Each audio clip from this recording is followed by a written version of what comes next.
Salut tout le monde et bienvenue dans Long Live le débrief. Toutes les 2 semaines, avec David Ordono, le réalisateur et producteur de ce podcast, on débrief de l'épisode précédent de l'interview cette semaine d'Agathe Le Caron, qui est donc la présentatrice depuis 8 ans maintenant de l'émission La Maison des Maternelles. Elle est aussi à la tête de 3 podcasts. C'est une maman de 2 enfants et elle nous a livré un entretien très convivial et très ouvert, ce qui est assez rare. Salut David. Salut, ouais, un entretien hyper sincère, très décomplexé. On a eu beaucoup de messages de la communauté qui nous ont remerciés pour cette conversation très déculpabilisante. Le côté maman imparfaite, aller prendre un bain en mettant ses enfants devant un dessin animé pour pouvoir se faire un moment de déstress. En mentant, elle a dit qu'elle mentait en plus quand elle allait les prendre des bains au début, qu'elle disait aux enfants qu'elle allait les travailler et qu'elle allait les prendre un bain en douce. Et quand on l'entend, on se dit bah oui, bien sûr qu'il faut mentir. Enfin voilà, ça paraît tout à fait naturel et c'est très sympa à écouter, ça fait du bien. J'ai pris plein de notes parce que du coup, ça m'a parlé à plein d'égards. Et notamment, évidemment, en tant que parent. Parce en que tant c'est que vrai, jeune père. Ouais, jeune, je sais pas, mes pères en tout cas. Mais non, il y a plein de choses, et tu le disais, qui sont de l'ordre de la déculpabilité et du côté décomplexé. Vous avez quand même démarré par une petite présentation de ce qu'elle est aujourd'hui. Et il y a un truc qui la caractérise et qu'elle dit, c'est qu'elle a eu tout, entre guillemets, tout ce qu'elle voulait, tout ce qu'elle recherchait. Maintenant, à un âge, elle va avoir 50 ans, Agathe Le Caron, qui n'est pas forcément celui auquel on attend de connaître la réussite. Parfois, on imagine que ça va arriver plus tôt. Tout à fait, j'adore cette expression. J'ai commencé ma carrière comme une fin de carrière en faisant le télé-shopping. C'est assez drôle. Et c'est vrai que oui, elle a eu ce qu'elle voulait, donc être à la tête d'une très grosse émission de télé après 40 ans. Et elle me dit, ouais, j'ai l'impression que tout m'arrive maintenant. Ouais, donc entre elle a 45 et 50. Elle a dit que c'était là, que ça c'était entre 45 et 50. Mais moi, je trouve que ce qui est chouette dans ce message, c'est ce que ça dit et ce que ça envoie en fait comme signal. C'est-à-dire que là où on a tous l'impression qu'il faut cartonner dès le début, à 20, à 30, il faut qu'on soit et que voilà, on soit au climax. Ben en fait, non. Mais d'ailleurs, il y a un peu une rébellion, entre guillemets, dans les influences et même dans la communication sur toute la tendance un peu, les Forbes before 30. Enfin, tu vois, il y a toujours ce palmarès de ceux qui ont super réussi avant 30 ans. 30 ans. Et si tu n'y es pas rentré, c'est fini pour toi. Tu vois, notamment là, dans les Grammy Awards, qui ont eu lieu il n'y a pas très longtemps, il y a quelques jours. Il y a beaucoup d'artistes qui ont été récompensés, qui avaient plus que 45 ans, plus que 50 ans. D'ailleurs, la meilleure chanson de rap a été décernée à un rappeur de plus de 60 ans. Et même Miley Cyrus, qui a eu son premier Grammy. Bon, elle a entre 30 et 40, on avait plutôt 30 ans. Mais voilà, ça fait quand même 15 ans qu'elle chante. L'a dit même en public en disant... elle a raconté cette histoire. Je la raconte, je suis pas sûre que tout le monde ait regardé ça, mais donc en gros, elle reçoit son premier Grammy, en plus de la main de Mariah Carey, donc 2 MC, c'était un moment assez incroyable, il faut que vous le regardiez. Et donc, elle raconte un peu cette histoire, très à l'américaine. C'est l'histoire d'un petit garçon qui adore les papillons. On lui donne un filet pour qu'il aille chasser des papillons. Il court pendant 1 heure après tous les papillons du jardin et il en ramasse aucun. Et il est super déçu. Et finalement, il s'arrête parce qu'il en a marre, il a envie de pleurer. Et d'un seul coup, un papillon vient se poser sur son nez. Voilà, et elle dit, ce Grammy, c'est mon papillon. Et tout le monde l'applaudit. Et donc, en gros, oui, c'est vrai que parfois, il faut arrêter de chercher absolument quelque chose et continuer à faire ce qu'on sait faire de bien. Et le succès arrivera quand il arrivera, s'il arrivera. Mais c'est marrant parce que tu vois, c'est aussi tout l'intérêt de ton podcast. C'est que finalement, là, elle nous parle de sa réussite professionnelle, du temps que ça a mis. Mais je retrouve des résonances avec ce que vous dites parfois pour le sport. Tu vois, cette idée de se dire, en fait, c'est pas forcément l'objectif. C'est pas forcément la performance. Il faut pas viser forcément la ligne d'arrivée. Ce qui compte, c'est le chemin. C'est la routine. C'est ce qu'on fait, exactement. Et ça résonne, je trouve. De faire du sport qu'on aime. Et parfois, on participe à un truc et ça se passe hyper bien. Souvent, c'est moyen. Et d'ailleurs, il y a la règle du 33-33-33 dans le sport, même pour les sportifs de haut niveau. C'est 33% de tes entraînements sont ultra horribles, 33% sont moyens et 33% sont vraiment hyper sympas. Un tiers. Voilà. Je connaissais pas. Bon, il faut être patient en tout cas. Et ça prouve qu'on peut réussir à tout âge et qu'après, chacun met ce qu'il veut dans la réussite. Mais voilà, on n'est pas obligé de performer dès le début. Ouais, c'est vrai que ce message d'emblée faisait du bien. Ouais, carrément. Vous avez forcément très vite après évoqué la parentalité. Mais comme c'est la figure de cette émission, tu l'as aussi interrogée sur son image. Alors tu l'as dit, elle fait la maison des maternelles et ça fait 8 ans, donc c'est quand même quelqu'un qu'on connaît aujourd'hui. Et pour autant, elle a fait de la télé auparavant et elle a mis du temps aussi à gérer son image et aussi à gérer les retours qu'elle avait de la part du public. J'ai fait des émissions de tous les genres, à tous les horaires possibles et imaginables. Et je me suis aussi beaucoup remise en question. Je crois que ça fait partie aussi de n'importe quel travail, mais celui-là encore plus, de se dire, mais tiens, finalement, je suis bonne à quoi ? De se dire, tiens, j'ai l'impression que sur cette émission, les gens pouvaient pas me voir. Enfin, tu vois, des émissions, tu sais pas pourquoi, il y a des rejets. Mais surtout, à l'époque, c'était pas des réseaux, c'était des forums. Et il y avait des moments, mais je m'en prenais tellement plein la poire, je me disais, mais il y a forcément quelque chose qui va pas. Et ouais, d'avouer que finalement, elle s'en est quand même pris plein la figure. Alors, je sais pas comment, si c'était par réseaux sociaux interposés ou des lettres que les gens envoyaient aux émissions en Belgique qu'elle présentait. Mais il faut pas oublier que quand on envoie des messages comme ça, ils sont lus, en fait. Tous les messages qu'on met sur les réseaux sociaux... Tu veux dire les gens qui commentent ? Ouais. Ne croyez pas que ça tombe comme ça, qu'elle le lira jamais. On lit tout. Et même les superstars et tout ça, en fait, elles lisent. On voit très bien ce qui se passe. Donc, pensez toujours que c'est une vraie personne humaine que vous avez en face, à qui vous vous exprimez. Et oui, c'est vrai que c'est bien aussi de le dire, quoi, que ça fait mal quand on s'en prend plein la figure. Qu'après ça, que c'est quand même des messages qui fait que ça nous permet d'ajuster. Si on a envie de continuer dans ce domaine, après, on peut ne pas avoir envie, mais si on a envie... Ça permet d'ajuster, mais sachez vraiment que tout ce que vous mettez, mais c'est pas que pour moi, c'est pour tout le monde, tous les magazines, tout ce que vous envoyez est lu. Ouais. Vraiment. Alors moi, je me suis fait la même réflexion que toi, parce qu'effectivement, quand elle dit « je m'en suis pris plein la poire », on sent que ça n'a pas été facile. Mais je me suis dit aussi un autre truc, et c'est toujours pareil en relation avec le sport et tout ça, c'est l'endurance.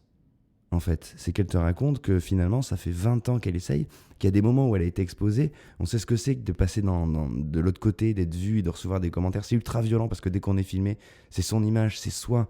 Et donc recevoir des commentaires sur soi et sur sa prestation quand on est à l'image, c'est très difficile.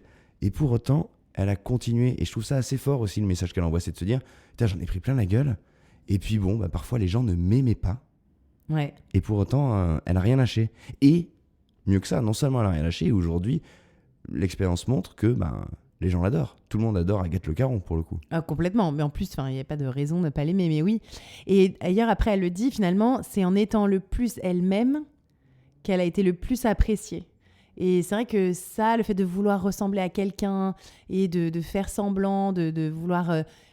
quelle image j'ai envie de renvoyer, donc du coup, de te forcer à renvoyer cette image, c'est tentant. Elle dit « ça m'a pris beaucoup de temps pour être moi à l'antenne ». Mais j'aime bien parce que c'est toute la fibre de cet épisode, c'est de dire laissez-vous le temps, laissez-vous tranquille, allez-y, ne vous blessez pas, ne vous foutez pas une pression maximale sur tous les terrains en fait, elle dit ça. Keep cool quoi, ça va aller en fait, faites-vous confiance. Ouais, et le côté en effet endurance, rester droit dans ses bottes sans toujours vouloir faire comme ci, comme ça, comme la dernière tendance à la mode. Comment tu as réagi toi ? Parce que toi, moi j'ai pas la même expérience parce que de fait, toi tu as une communauté, tu es exposé, Comment tu as appris à gérer tout ça ? Parce que maintenant tu as un recul, ça fait quelques années que tu vis ce truc-là. Alors, en fait, déjà, moi je suis arrivée sur les réseaux sociaux, j'étais déjà plus âgée que la majorité des autres personnes. C'est-à-dire que je suis arrivée sur YouTube en 2011-2012, donc j'avais déjà plus de 30 ans. Donc un peu plus de maturité. Voilà, déjà forcément. Et en plus, mes amis, mon conjoint n'étaient pas du tout là-dedans. Donc ça m'a quand même assez préservée. Et j'ai tout de suite décidé de ne pas montrer ma famille, ma vie personnelle. Ensuite, ce qui m'a vachement aidée, c'est de regarder beaucoup ce qui se faisait aux États-Unis et de pas trop m'influencer de personnes qui découvraient finalement les réseaux sociaux en France. Parce que finalement, aux États-Unis, ça existait déjà depuis au moins 2 ans, 3 ans de plus que nous. Qu'est-ce qui m'a aidée d'autre ? Oui, après, forcément, il y a eu des moments où on m'a un peu critiquée. Mais là, récemment, c'est pas la peine de se trémousser comme ça. Voilà, des phrases comme ça qui sont dites. Et parfois, Parfois, je me dis, oui, c'est vrai, je devrais pas. Mais en même temps, j'ai envie. Parce que c'est moi aussi. Ça fait aussi partie de moi d'avoir envie de danser, de remuer. Et qu'est-ce qui fait que tu te dis, je devrais pas ? En fait, à chaque fois, je me pose toujours cette question, c'est est-ce que je l'ai fait pour me faire plaisir et est-ce que si personne me regardait, je l'aurais quand même fait ou pas? Je me pose toujours cette question. De Et la du coup, même maintenant, façon que... quand tu réponds, est-ce que je le ferai? Enfin, genre, si tu te dis, en fait, je l'aurais pas fait, tu le postes pas, tu le fais pas? Ou alors je me dis, bon, bah, je le ferai plus. Tu vois, si Ouais. je réalise que finalement j'ai fait ça parce que je savais que ça allait faire du like ou parce que je savais que voilà, ça allait créer un espèce de buzz, c'est pas la bonne raison en fait. Ouais. Et c'est très difficile de pas aller aux sirènes du like. Et moi, personnellement, par exemple, deux personnalités qui m'ont énormément guidée dans mon trajet sur les réseaux sociaux, c'est Tara Stiles, que je cite très souvent, une yogi américaine qui a été montée sur le devant de la scène à mort et qui est restée droite dans ses bottes. Et quand ensuite ses sponsoring de ouf avec Reebok et tout se sont éteints, elle est restée toujours la même. Et il y a aussi Jillian Michaels, donc pareil, une coach sportive, présentatrice d'émissions de télé, Biggest Loser et tout. Pareil, toujours restée très droite dans ses bottes. Même quand après, elle n'était plus à la télé ni rien, elle est restée à fond dans ses sujets. Et ça, j'ai trouvé ça assez fort. Donc, Ce que tu dis, en fait, c'est la notion d'authenticité. Et ça rejoint ce que dit Agathe, au final. C'est qu'elle a mis du temps à être elle-même. Et en fait, la clé, c'est d'aller plutôt droit vers ce qu'on est. Et te dire, est-ce que ce que je fais là, est-ce que ce que je montre de moi, c'est vraiment moi? Et finalement, oui. ça... Mais c'est pas facile quand t'as peut-être 20 ans, 25 ans et que t'arrives à l'antenne et que tout le monde te dit tu devrais faire ci, tu devrais faire ça. On est aussi influencé par parfois des gens plus expérimentés qui nous disent fais ci, fais ça. Moi, par exemple, je l'ai vécu dans mon aventure entrepreneuriale où tout le monde me disait fais ci, fais ça, monte ta boîte comme ci, comme ça. Finalement, ça m'a pas forcément été... Enfin voilà, c'était pas forcément ce qu'il fallait pour moi. Donc, c'est pareil, en fait, c'est pas facile de s'écouter quand on est jeune. D'aller dans sa voie de qui on est nous quand on est jeune, puisqu'on se cherche encore. C'est ça. Finalement, on est, encore une fois, on est mieux quand on est plus vieux. Mais non, mais c'est ce que tout converge vers ça, en tout cas. Et de fait, la chose qu'on rencontre après, en vieillissant, une fois qu'on a réglé, entre guillemets, son problème d'image et qu'on sait à peu près qui on est, ou en tout cas ce qui nous convient le mieux, arrive parfois, souvent, en tout cas culturellement, c'est comme ça ici, des enfants. Il y en a qui n'en ont pas, mais effectivement, après, on a parlé des enfants et de la parentalité. Et là, vous êtes rentré directement dans le qu'est-ce qu'il faut faire, qu'est-ce qu'il ne faut pas faire. Et elle a une réponse très nette dès le début. Le grand enseignement de la Maison des maternelles, c'est qu'en fait, et des maternelles en général depuis 20 ans, c'est que c'est une émission formidable parce qu'elle ouvre ses portes aux plus grands experts de la psychologie, de la médecine et tout, de la pédiatrie, et qui viennent donner leur théorie, sauf qu'il n'y en a pas un qui est d'accord avec l'autre. Ça, c'est édifiant. Mais finalement, c'est dans tous les domaines pareils. Regarde, avec le Covid, il y avait toujours un expert pour contredire un autre expert. Tous les deux étaient pontes dans leur domaine. Et puis, on voit la même chose dans la nutrition, j'imagine après dans d'autres domaines de sciences. Il y a toujours aussi controverse scientifique. Donc, encore une fois, on fait un peu comme on peut et il faut prendre un peu les conseils et les tester et voir si ça marche sur nous. Mais ouais, mais c'est comme dans le sport, vous dites pareil, qu'il y a eu des modes sur les régimes, sur la nutrition, il y a eu des modes, et que les experts, à un moment, ils brandissent un truc comme si c'était une vérité, et qu'en fait, bon...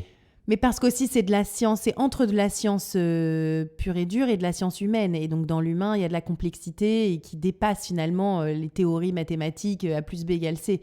Donc, c'est sûr que si tu fais de la science astrophysique, voilà, et que tu veux déposer un satellite sur la Lune, je pense qu'il n'y a peut-être qu'une seule façon de le faire. Mais si tu veux mieux éduquer tes enfants, il y a plusieurs façons de le faire, quoi. Donc voilà. Et elle en revient à un truc qui est important, et c'est un truc aussi que tu dis, notamment dans la pratique du sport, c'est de s'écouter soi. Elle dit en fait, vous pouvez écouter n'importe quel expert ou voir n'importe quelle mère parfaite sur les réseaux. En fait, écoutez-vous. Et on oublie souvent de s'écouter, dans plein de se faire confiance. Et ce qui est difficile, mais pareil pour les enfants, c'est de s'écouter, mais en même temps quand même de faire passer des messages importants. C'est-à-dire que bien sûr, il faut s'écouter. On est fatigué ce soir, ok, on mange n'importe quoi. Mais si tu fais ça tout le temps, c'est pas forcément génial. Ou si un soir, t'as la flemme de dire à ta fille, pour une énième fois, de fermer sa bouche quand elle mange, ou je sais pas, de faire son lit le matin. Mais en même temps, si tu lui dis jamais, tu vois, ça fait pas non plus forcément passer les valeurs. Donc, il faut un peu s'écouter et un peu forcer. Donc, c'est... Voilà. Mais t'as mis le doigt sur un point qui existe aujourd'hui, qui n'existait pas il y a 20 ans. C'est qu'aujourd'hui, quand on se confronte à cette situation et qu'on se dit comment je fais, il y a des modèles. Ou en tout cas, il y a des gens qui se prennent pour des modèles et qui s'affichent. C'est aussi notre rôle, nous les médias, soit ton podcast ou la maison des maternelles, de évidemment rabâcher que la mère parfaite n'existe pas. Après, de toute façon, on croule sous les injonctions. Les réseaux sociaux en ajoutent et il faut arriver à se libérer de ça. Et moi, mon grand leitmotiv dans la maison des maternelles, c'est vraiment encore une fois de dire mais faites avec ce que vous êtes vous, votre propre éducation et votre instinct. C'est qu'en fait, le problème, c'est que ces mères parfaites qui sont faussement parfaites Bien sûr. nous éloignent de notre ressenti à nous, quoi. Ouais, complètement. Et puis, on est influencé par plein de trucs. Donc, il y a les réseaux sociaux qui nous influencent, nos parents respectifs, parfois nos amis, nos frères et sœurs, mais qui ont des enfants différents et des modes de vie différents. Donc, on est tous très influencés à droite à gauche. Parfois, on a envie d'être complètement à l'opposé de l'éducation qu'on a reçue. Parfois, on veut faire exactement la même chose. Donc, c'est pas évident de naviguer dans tout ça. De toute façon, je pense que l'école des parents, elle est hyper difficile. Tu apprends sur le tas, en fonction de ton enfant. Et tu peux avoir plein de principes et tu ensuite fais comme tu peux, quoi. Faire comme on peut et puis aussi faire comme on veut et si on veut. Parce que très vite, vous avez questionné aussi cette injonction qui est encore très présente de... parce que là, même nous, on rentre sans y penser dans le comment on fait avec des enfants. Mais avant ça, c'est est-ce qu'on en veut ou pas? J'ai entendu pendant des années ma mère se plaindre auprès de ses copines. Bah, toi, t'as de la chance parce que t'es grand-mère, moi, Agathe. Et si je lui avais dit, mais d'ailleurs, ça ne me traversait même pas l'esprit de me dire, bah tiens, moi, je ne veux pas d'enfants. Je me pose même pas la question. En fait, je dois avoir des enfants. Donc, vers 37-38 ans, je me suis dit, oulala, ça sent le roussi. Donc, je vais trouver une bonne excuse. Mais dans ma tête, il était évident qu'il fallait que je fasse des enfants. Alors que j'étais pas forcément habitée par ça jeune. Ça, c'est fou, cette ambivalence de se dire, j'avais pas forcément envie d'avoir d'enfants, mais c'était impossible de penser ma vie sans enfants, mais j'avais pas forcément envie d'en avoir. Donc et je pense qu'il y a énormément de personnes, en fait, je pense qu'elle met des mots sur quelque chose que beaucoup de gens pensent. C'est vrai que finalement, t'as pas rencontré la bonne personne, donc pour l'instant, t'en veux pas des enfants, mais quand même, c'est difficile de t'envisager absolument sans enfants tout le reste de ta vie. Il y a quand même encore beaucoup d'ambivalence, je pense, là-dedans. Mais il y a surtout une injonction énorme sur les femmes à dire, culturellement, vous devez être mère, quoi. Parce que c'est ce que sa famille lui renvoie, tu vois. Et même, je me souviens de toi dans un des épisodes précédents qui a dit, pour moi, c'était une évidence parce qu'on vient d'une famille où, en fait, le choix, le non-choix... N'existait même pas. N'existe même pas. C'est-à-dire que ça ne te traverse même pas l'esprit. C'est fou. C'est pas Fiona Schmidt. Fiona Schmidt aujourd'hui, et d'ailleurs vous l'avez cité aussi, Agathe l'a cité, que tu avais reçu il y a quelques semaines, qui elle justement dit, moi je veux pas d'enfant et tout va bien, quoi. Ouais, et ça peut être un choix totalement... Mais c'est très minoritaire. C'est encore très minoritaire. Après, oui, je pense qu'il y a un livre aussi qui est excellent comme ça, c'est Le conflit, la femme, la mère de Elisabeth Badinter, que je vous recommande 1000 fois, je l'ai déjà recommandé plein de fois d'ailleurs ce livre, et qui explique en effet que finalement l'instinct maternel vraiment n'existe pas. Et qu'il se construit et qu'en réalité, voilà, c'est toute une construction sociale et donc une déconstruction à avoir ou pas. Après, voilà, je pense qu'il y a énormément de lavage de cerveau depuis l'enfance. Et voilà, ça dépend aussi de la culture dans laquelle on t'a mise. Et c'est pas forcément mal de vouloir un enfant non plus. Enfin, tu vois, je veux dire, c'est aussi très naturel et parfait d'en vouloir, mais c'est OK dans les deux cas. N'en déplaise au réarmement démographique. Non, mais c'est bien de le dire, ça fait du bien de l'entendre en tout cas. Ouais, je sais. Moi, j'ai l'impression qu'on l'entend énormément, presque trop. Tu vois, par exemple, ma mère, avec qui j'ai eu des conversations là récemment, elle est un peu choquée de ça, tu vois. Elle dit, oui, mais regarde, si on parle que de ça, de plus faire d'enfants, nanana. Donc elle est un peu choquée. Moi, j'ai l'impression qu'on en parle tellement que c'est devenu une normalité. Donc je ne sais pas. Et toi, d'ailleurs, en tant que père, est-ce qu'il y a aussi cette injonction à avoir des enfants quand on est un jeune homme ou un homme de 40 ans ? Alors, il n'y a pas une injonction, je trouve, aussi directe parce que, de fait, c'est pas nous qui les portons. Donc, l'injonction, je ne la subis pas en tant que personne. Je ne me dis pas, il faut que je devienne père. En revanche, culturellement, il y a évidemment un truc de construire une famille. Enfin, c'est dans l'ordre des choses, quoi. Tu fais tes études, tu trouves un boulot, couple, famille. Mais ça, je pense que c'est pas propre à l'homme, c'est propre à notre société. Et finalement, la femme porte cette même injonction de faire famille. Mais pour un homme, c'est l'absolu, comment dire, Non, il n'y a pas. Mais est-ce que, par exemple, si, dans une conversation, quand tu as 35 ans, 37 ans, tu dis comme ça, je ne veux pas avoir d'enfant, est-ce que tu vas être traité d'égoïste, de sale mec ? Non.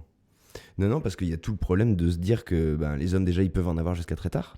Donc, quelqu'un qui dit à 35 ans, je veux pas d'enfant, on lui répondra. Et moi, j'ai même entendu des femmes dire plus tard, dans 15 ans. T'as le temps, t'embêtes pas, t'as le temps, tu vois. Alors que déjà, quand t'es une femme, si t'as 35 ans, tu te dis ça. Oui, TikTok. La même femme qui va dire à l'homme, t'as le temps, lui dira, dis donc, ouais, faut quand même. C'est les réseaux, l'influence des réseaux. Ça je montre ne suis pas fait sur TikTok en plus. Non, c'est en anglais, on dit TikTok. Ouais, mais voilà. Non, mais tu vois, c'est drôle parce que là, on va dire à une femme, il s'agirait d'y penser. Tu vois, ces petites phrases insidieuses, en fait, qui foutent une pression, voilà, c'est une injonction qui est tout le temps là. Et un homme, on va lui dire, mais non, mais t'as le temps. Et puis, il y a tout un truc merdique tout autour de ça. C'est que l'homme, c'est le Cro-Magnon, tu vois. Il va travailler, il va rapporter on est encore quand même un petit peu là-dedans. Et donc, un homme qui dit, mais je veux pas d'enfant, on se dit, il veut faire carrière, ça va être un mec qui construit, on associe tout un tas de trucs, quoi. Alors que ça se trouve, c'est un branleur fini, il veut pas d'enfant, il passe ses journées sur le canapé. Mais comme c'est un homme, il est comme ça, protégé par cette espèce de. Et il n'y a pas cette espèce d'idée de, au contraire, c'est un mec, un coureur de jupons qui veut pas se stabiliser, c'est un mec instable. Si, peut-être, mais je crois malheureusement que l'idée d'un mec coureur de jupons, c'est encore pas un problème, tu vois. Je crois que c'est pas un défaut, tu vois. C'est-à-dire que malheureusement, on va dire, oui, lui, il court un petit peu, t'inquiète, un jour, il va se poser. Et puis presque, c'est encore valorisé, ce truc, quoi. C'est hyper intéressant d'avoir ton avis là-dessus, tu vois. Nous, on est protégés. On parle jamais, en fait. On parle beaucoup des femmes qui veulent pas avoir d'enfants, mais des hommes, jamais. Mais non, parce qu'en fait, c'est pas un problème. C'est normal. Mais en fait, ils font ce qu'ils veulent, les hommes. Tu vois ? C'est en train de changer, Dieu merci. Mais nous, on est encore protégés dans une bulle culturelle merdique. Voilà, où on fait ce qu'on veut. Voilà. Tu vois, bon, je vais pas aller là-dedans parce qu'après... Hyper intéressant. Il y a un truc que j'ai adoré et qui reprend ce que tu disais tout à l'heure. Est-ce que vous avez évoqué de la déculpabilité justement des parents ? C'est Peppa Pig. Peppa Pig. Quand on a 4 heures de transport, qu'on s'est fait engueuler par son patron, qu'on s'est fait harceler, qu'on rentre, qu'on est crevé et qu'on a 2 enfants parce que c'est normal, qui ont envie qu'on s'occupe d'eux à 19h et qui hurlent et qu'on les met devant Peppa Pig et qu'après on entend surtout ne les mettez pas devant les écrans, donc on se prend en plus un coup de culpabilité. C'est ça, quoi, le quotidien. Donc il faut un peu lâcher, il faut se dire, bon, un petit Peppa Pig, c'est mieux qu'un cri. Hi Peppa. Non, mais je suis d'accord. Hein. Je suis d'accord. Et en même temps, moi, c'est vrai, mais combien de parents utilisent l'arme dessin animé comme agent de négociation ? Enfin, je veux dire, c'est quand même le meilleur truc de négo quand t'es parent, c'est le dessin animé, quoi. Et je me rappelle, moi, d'une de mes copines, sophrologue, yogi, à fond dans l'éducation, positive. Un jour, elle m'envoie un texto en me disant « Mais je bénis les créateurs de Walt Disney !» Et tu vois, elle en pouvait plus. Donc oui, on en est tous là, le dessin animé comme arme de négociation massive et voilà, et c'est ok, c'est le monde dans lequel on vit aussi, tu vois. Mais c'est ça qui est intéressant, parce qu'au-delà du type, ce qui nous fait marrer, Peppa Pig et tout, ce qui est un très bon dessin animé par ailleurs. Et le type, et là où tu as raison, ce que tu disais, c'est de le faire écouter en anglais, c'est hyper intéressant. Si tu commences très tôt, ça passe. Bah ouais, non mais c'est intéressant. Ça te dit aussi que on vit dans une société où on nous donne quand même des règles sur tout, tu vois. Pas d'écran, surtout pas ci, surtout pas ça. Pour la bouffe, c'est pareil. Les aliments transformés, tout ça est juste. Évidemment, les écrans, ça nuit. Évidemment, le temps qu'on passe devant un écran, on ne passe pas à faire autre chose. Évidemment que de bouffer des produits transformés, c'est moins bon que de faire à manger. Mais cet exemple-là, il est intéressant parce que, comme tout au long de l'épisode, il vous dit « Ok, mais en fait, parfois, on n'est pas parfait. Parfois, on fait un petit truc et c'est pas grave. » Exactement. Il faut aussi savoir se lâcher la grappe, mais pas trop. Encore une fois, c'est une question de naviguer sur une fine ligne sur laquelle on est tous en train de surfer et on fait tous comme on peut, en fait. Vous avez aussi, après, parlé du couple. Le couple. Alors vraiment, d'ailleurs, je voulais remercier les auditeurs qui nous ont suggéré énormément d'experts couples pour nos prochains épisodes. Et donc, voilà, c'est en cours. J'appréhende, moi, ce truc-là. Mais non, il y a eu un truc qui était intéressant. Je pense que tous les parents sont d'accord pour être tranquilles et laisser Peppa Pig à leurs enfants, dans une certaine mesure. Mais il y a des sujets qui peuvent diviser. Et elle en a parlé, elle a pris un exemple sur l'éducation. Et elle a dit que, par exemple, si elle pensait que l'idée d'envoyer son fils en pension pouvait être une bonne idée, elle savait dans le même temps que son mari était contre. Et donc, et ne céderait jamais. Et donc, elle a eu cette réflexion de dire... comme je sais que ça va bloquer, il vaut mieux que je pense à la manière dont, en gros, je vais trouver un compromis, je vais trouver un plan B. Et ça, j'ai trouvé assez balèze d'anticiper pas le conflit, mais la confrontation. C'est-à-dire que de se dire en amont, sur ce terrain-là, on va être en désaccord. Donc, est-ce que j'y vais ? Ce qui, je pense, est 90% des gens. Tu penses que ton fils doit aller en pension, tu sais qu'il est contre, mais comme tu y penses, tu ouvres cette discussion qui va clasher. Elle dit, moi je l'ouvre pas. Avant d'aller sur le sujet, je réfléchis à quelque chose. C'est balèze, c'est assez rare, je trouve, comme... Ouais, carrément. Parce qu'il y a forcément des terrains d'opposition, et on les connaît. Tu sais comment le conjoint va réagir. Et après, c'est quand même aussi une démonstration de grande habilité sociale de pouvoir faire comme ça. Non, puis c'est une forme de sagesse. C'est-à-dire que connaître l'autre avec le temps, c'est normal. Mais par contre, se dire sur certains trucs, ok, ça va bloquer, donc je vais pas y aller, ou je vais y aller différemment, ou amorcer tout de suite le plan B, parce que je trouve ça hyper bien. Je sais qu'à l'échelle d'un couple, en tout cas, c'est la première fois que j'entends ce truc, où je me dis putain, c'est fort, parce que ça permet d'éviter des conflits, des clashs qui sont de fait inutiles. Et je trouve que c'est assez balèze d'arriver à se dire avant, ça va bloquer. Comment on va négocier. Donc comment moi, je produis une autre idée. Je sais pas si je suis clair et si les gens comprennent ce que je dis. Je vois très bien. Moi, je pense pas que j'y arrive. Mais personne, j'ai jamais entendu ça. J'ai beaucoup au clash dans le couple. Mais non, mais parce qu'on suit son idée en fait. C'est pas qu'on aime aller au clash, c'est qu'on se dit, moi je pense que c'est bien que notre fils aille en pension. Go. Moi je pense que c'est bien que notre fille. Non, l'autre forcément il est pas d'accord et on le savait avant. Et pourtant on y va. Là je l'ai trouvé balèze. Pour le coup j'ai trouvé que c'était un super tips de se projeter dans l'échange. Ouais. Comment le conjoint va réagir et comment est-ce qu'on peut faire pour qu'il réagisse mieux ou amener la chose différemment. Ouais. Ou se dire quel travail je dois faire sur moi pour proposer ou pour imaginer notre idée. Parce qu'elle dit pas comment je vais essayer de le coincer. Elle se dit, ok, ça va bloquer. Donc, c'est quoi le plan B, en fait ? Ça passera pas, ce truc. Donc, ça sert même pas d'aller là-dedans, dans le débat, quoi. Donc, c'est à moi de... Et pour le coup, après, vous avez évoqué les différences entre hommes et femmes. Et elle explique, et elle dit que c'est un sentiment, évidemment, parce qu'il n'y a pas d'études là-dessus, mais que cette réflexion... c'est souvent les femmes qui les ont. Ouais. Comme pour aller faire une thérapie de couple ou pour divorcer, c'est souvent la femme qui prend la décision. D'ailleurs, il y a un livre excellent sur ce sujet qui s'appelle Me First. J'ai oublié le nom de l'autrice, mais vraiment excellent. Me First, c'est un livre français qui dit que dans la majorité des cas, donc c'est les femmes qui prennent la décision comme ça de séparer, de divorcer. Et ce bouquin, vraiment, il est hyper intéressant sur la différence encore qui existe aujourd'hui. Différence homme-femme et la nécessité d'être un peu égoïste, même très égoïste en fait quand on est une mère pour pouvoir justement avoir un peu de la soupape de décompression. Chapeau. Et ouais. Vous avez parlé de la parentalité, vous êtes venu au couple et puis après vous avez parlé du step suivant, les grands-parents. Les grands-parents. Et les grands-parents, comment on gère notamment, au début vous êtes rentré là-dedans, notre parentalité avec des parents au-dessus de nous. Ouais, la génération sandwich. D'ailleurs, qu'elle connaissait pas très bien. Ouais, mais elle a un tips évident. Moi, je crois qu'il ne faut pas s'immiscer du tout. Si je peux donner un conseil, j'ai cette chance-là avec ma mère, en tout cas, c'est qu'il n'y a jamais d'ingérence dans ma façon d'éduquer mes enfants, etc. Donc ça, c'est, je pense, quelque chose de très, très important.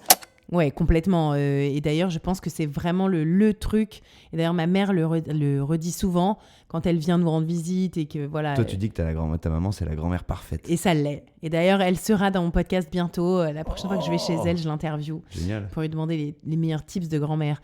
Mais elle est d'accord ? Ouais. Trop bien. Non, franchement, je pense que ça, ne pas s'immiscer et rester neutre dans la gestion des enfants, la gestion du couple, la gestion du foyer, c'est sûr que c'est la clé pour que ça se passe bien. Et je pense que ça doit être très difficile. Et c'est pas si courant que les grands-parents ne s'immiscent pas. Enfin, s'immiscer, c'est des petites phrases aussi. Oui, mais regarde, toute ta vie en tant que parent, t'as dit à tes enfants, fais ci, fais ça, fais ci, fais ça, tu devrais faire comme ci, comme ça.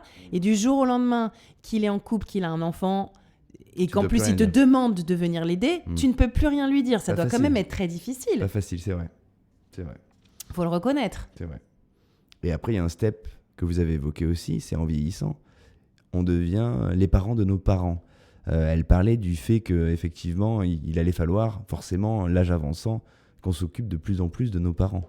Ouais. C'est un vrai sujet, ça. C'est ça la génération sandwich, donc devoir s'occuper de ses enfants, parfois qui sont ados, parfois ils ont besoin d'argent en plus parce qu'ils font des études supérieures, etc. Et en même temps devoir s'occuper de ses parents qui sont peut-être malades ou en difficulté financière.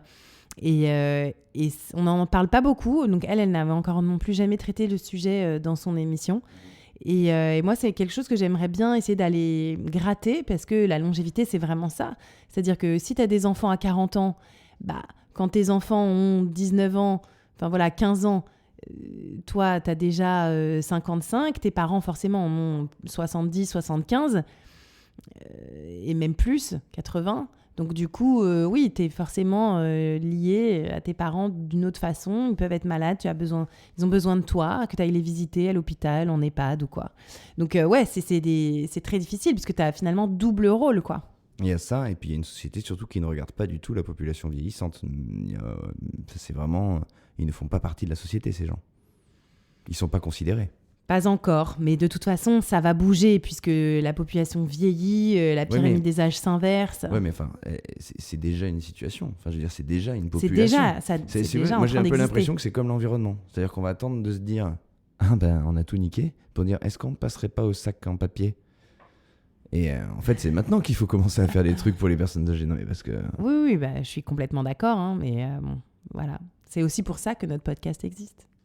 Dernière chose que je me suis noté, qui a à voir avec la longévité, mais pas forcément avec tous les thèmes qu'on a évoqués, c'est quand tu lui as demandé si elle faisait des choses pour s'entretenir, si elle avait une routine, du sport. Agathe fait 1000 choses, apparemment. De toute façon, elle court, elle fait du yoga, elle fait des podcasts, elle fait de la télé. J'ai pas l'impression qu'elle s'arrête une seconde. Ouais, c'est vrai. Mais elle fait gaffe à ce qu'elle mange. Et moi, il y a un truc que je ne connaissais pas et qu'évidemment toi tu connaissais, c'est qu'elle a été accompagnée d'une nutritionniste au début pour essayer de trouver ce qui lui allait le mieux. Et contre toute attente, elle lui a dit, toi, il faut que tu manges des protéines animales. Oui, alors du coup, elle a certainement fait des consultations en micronutrition avec une micronutritionniste. Et donc, souvent dans ces consultations, on te demande de faire une prise de sang très poussée qui n'est pas remboursée par la Sécu, dans laquelle on va vraiment aller chercher tous les nutriments qu'on connaît, en fait, qui sont intéressants pour le fonctionnement du métabolisme. Et donc, on lui a très certainement... déceler une carence peut-être en fer et aussi en oméga 3 qui lui a très certainement été conseillé du coup derrière de manger plus de viande et certainement de poissons aussi, notamment des poissons gras. Donc oui, après on peut aussi quand même être végane et être en parfaite santé, Bien sûr. mais ça demande d'avoir aussi des supplémentations de compléments alimentaires si on fait beaucoup de sport et si on a une vie un peu stressante, etc. Non, mais ce que j'aime bien, c'est que là encore, et comme tout le temps dans ce podcast, et c'est pour ça que j'adore ton podcast, c'est que ça déconstruit des choses qui paraissent évidentes. Ouais. Et en fait, là, elle nous apprend tout juste, parce que finalement, moi, je m'en moque qu'elle ait besoin de protéines animales ou qu'elle n'en ait pas besoin, c'est pas le propos. Mais ce que ça dit, c'est qu'en fait, on a tous une différence, qu'il faut s'écouter, qu'il faut apprendre à se connaître, et qu'en fait, les grands poncifs qui nous disent il faut faire ci, il faut bouffer ci, il faut faire tant. En fait, non, ça dépend de ce qu'on est, de ce qu'on veut, et ça, on revient toujours au même truc. Il faut s'écouter. Et je trouve ça hyper bien. Ouais, il faut s'écouter. Après, voilà, il faut connaître. Il faut c'est quand savoir. même un petit bémol pour la viande et le poisson. Même s'il faut s'écouter, la consommation de viande et de poisson, idéalement, vraiment, c'est 2 à 3 fois par semaine, des quantités modérées, et voir plutôt la viande et le poisson comme des condiments par rapport aux légumes enfin majoritairement d'ailleurs des légumes. Donc voilà, même si on en remange quand même des petites quantités de bonne qualité. Et voilà, c'est pas la porte ouverte aux carnivores full 500 grammes d'entrecôte tous les samedis. Ouais, mais bon, ça veut dire un peu aussi à chacun son régime, oui, à tout à chacun fait. sa vision, à chacun son corps en fait. Et aussi ne pas s'interdire en fait. Une fois qu'on est parti sur un chemin, ne pas s'interdire de changer, de bifurquer. En fait, la vie, c'est pas une autoroute, hein, c'est un trail. Donc voilà, on a des petits chemins, parfois on a des chemins dérobés, une flaque de boue, on passe à côté.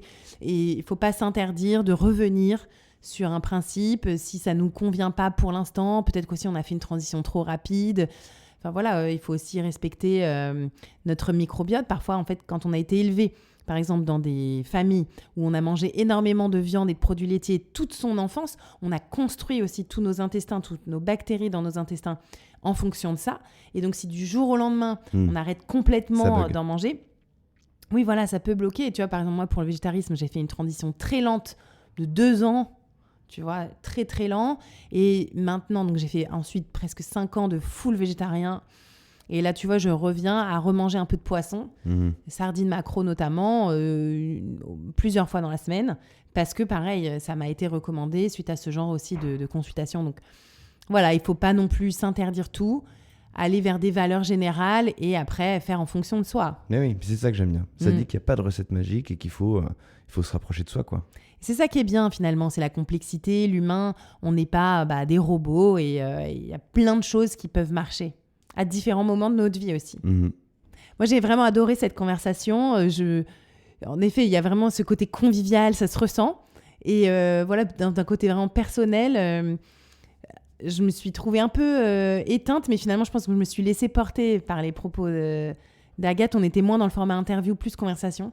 Et du coup, j'apprends aussi à poser mieux mes questions, à devenir une meilleure intervieweuse. Donc, au fil des personnalités qu'on rencontre, c'est toujours différent. C'est hyper différent, en fait, l'attitude qu'on peut avoir en fonction de la personne qu'on a en face de nous. C'est fou.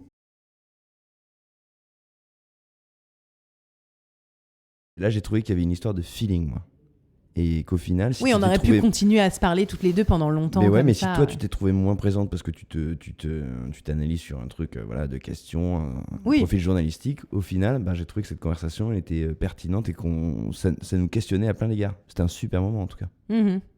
Ouais, super moment. Donc encore merci Agathe. On s'est envoyé quelques messages là depuis. Et à la semaine prochaine pour un nouvel épisode. Mais ouais, salut. Merci.